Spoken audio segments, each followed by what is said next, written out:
Hi there, it's Nanie Rag Rugs Part 2. Today I'm going to show you what made me interested in getting started. It was this rug right here I got from a friend of mine. Her name is Helen. Helen is a little older than me, but she is really a good rug maker. She makes oval rugs mostly, or round ones, and she always crochets in the back loop.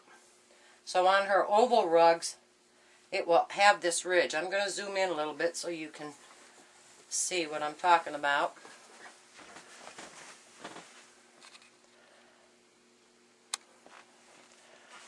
Maybe a little more. Okay, you'll see here that there's ridges here and here and here. That's because she's going on the back side. So on an oval rug, you always have a front and a back side. So on her back side, it looks just like single crochet, where here you've got your ridges. So that's how she does hers. And she has hers. She shows her strips together, like I'm going to show you on another ball here pretty soon. But it's a very interesting pattern.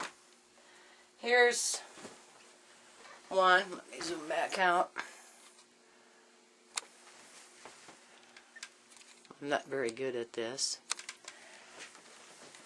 Don't think I have enough light in here either. It looks kind of yellow, I thought. Okay, the lighting here. Okay, this is one that I started for my niece. She got a new house.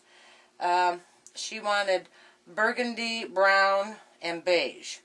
Well, I started this because it had burgundy in it, but then it had too much lavender in it, and I just didn't like it.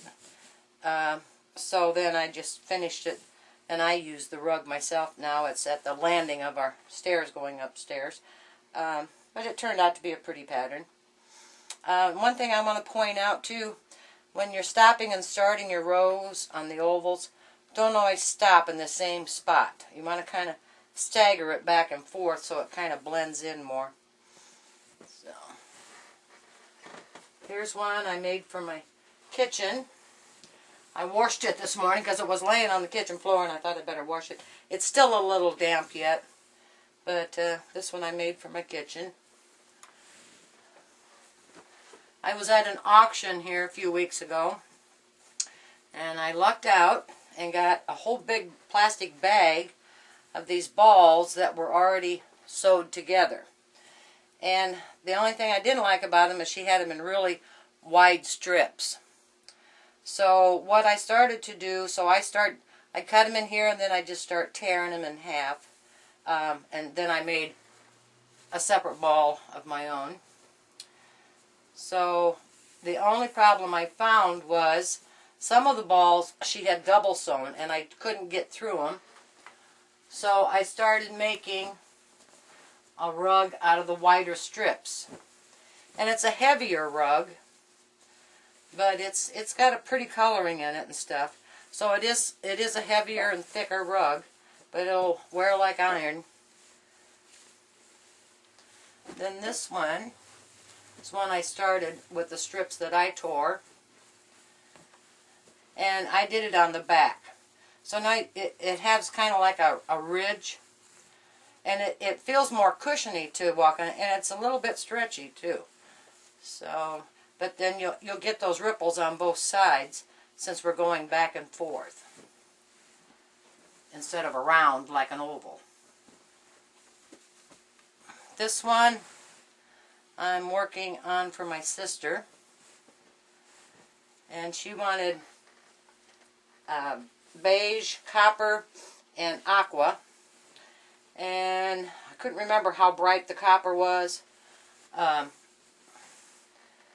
she had in her kitchen or how bright the aqua was, so I went with two different colors of aqua.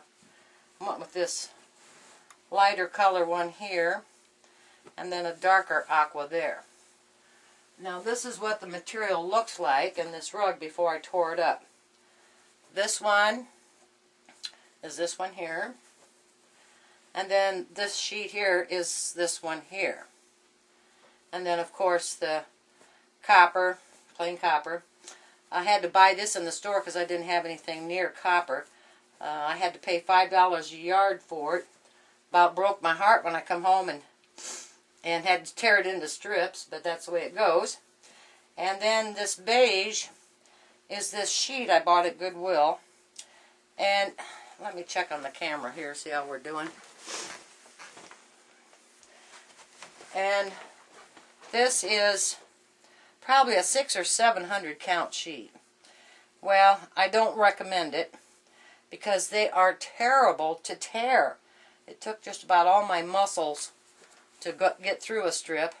It seems to ravel a lot too, but it doesn't seem to ravel long strings. So if you're tearing strips and you get these long strings that are hanging, just pull them off and cut them off so they're out of your way.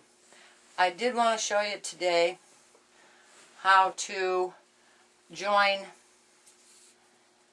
a strip on a strip.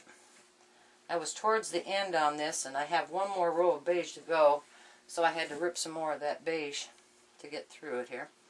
So I'm going to zoom in on this and hope I get it in the right spot.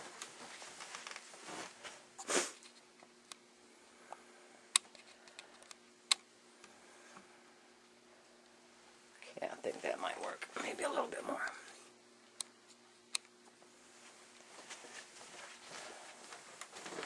Okay. So, here's the tail end over here. It's probably about 10 inches long. I don't usually leave it that long, but since I was getting at the end of the row, I might clip some of that off. But what you want to do is take your other fabric and wrap it around this one and put it right at the base of this crochet. So we're going to come in here, go into the crochet and pull it through. And I always give a little tug, because I tend to crochet too tight. So I always try to give it a little tug so I'm not having such a tight loop. Then go in there and pick up both of those. Go into the stitch back here. And pull it through. Always give a little extra tug so your stitch isn't too tight. And then there's that tail. And then crochet. Now when you get to the end, you want to just go through right there. I hope you can see it alright. Pull it through. Crochet. Then chain one. Then turn your fabric. Or turn your rug. Okay. Now when you're doing this, make sure you go right here. Don't jump over to this next one. Go right here. Go in there. Pull it back. Stretch it out a little bit so it's not too tight on your hook. And go to the back one. Pull that in. And crochet. And then you just single crochet all the way over. Now you can see that caused that bump here. So you're going to have bumps. So that should come out good and straight for you. Okay.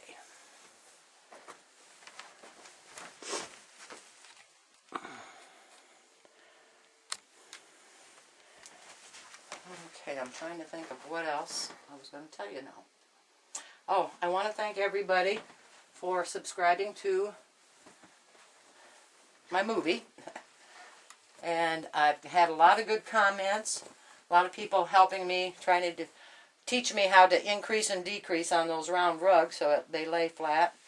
And then I also had Sherry from Canada that she's starting. And she was worried about the thing twisting or fraying. But just go ahead and crochet it in there. It'll give it a heirloom effect. Sometimes after you launder, you'll see a few straggly threads. You can just cut them off. How I wash my rugs is I just throw them in the wash machine with dark clothes or whatever it could be. And then put them in the dryer for about a half hour on knit. And then I take them out and just lay them over my ironing board and let them dry overnight. So Sherry had asked me, she said she had been crocheting some pot holders. Let me see if I'm getting this in here right. Yeah. And this is, I said something about a pot holder that I make.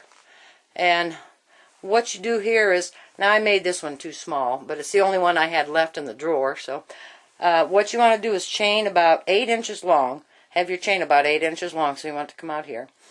And then all you do is single crochet all the way around on both sides. Just keep going and keep going and keep going. And it'll fold up on itself. See, here's the back. It'll fold up on itself, and then you just slip stitch it together, and you got a pot holder. And if you want, you can go around and put fancy stitching around there if you want. So, okay. Oh, one thing I wanted to show you, I don't think I did. On the wider strips, if you go with the wider strips, I use this size hook. I don't know what size it is, but it's a plastic hook of some sort. There's no number or anything on it, but that's what I use for the wider strips, if you go wider strips. So, okay, I hope I've helped you out a little bit, and thanks for looking in. Bye-bye.